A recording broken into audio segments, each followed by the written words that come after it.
अरे जल्दी बॉल करा।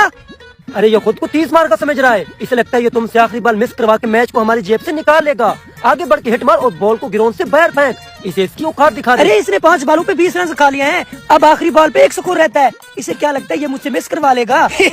बेटा तू बॉल करवा, ग्राउंड से बाहर फेंकूंगा मैं बॉल। अरे होगा तो अपने इलाके का बड़ा बैट्समैन, मुझे भी दुनिया मित्तल स्टार्क कहती है। छक्का मारेगा, पहले बल्ले से बॉल तो टच करके दिखा। अरे यार जल्दी बॉल करो, धूप में मेरा रंग काला हो रहा। ये ऊपर कलमा लिखा है, सिर्फ आपने 1 मर्तबा पढ़ना है और 1 मर्तबा ही शेयर करना है। खुदा की कसम, आपका एक शेयर का बटन दबाने से जितने लोग इसे आगे पढ़ेंगे उसका स्वाब आपको घर बैठे सिर्फ 1 बटन दबाने से मिलेगा।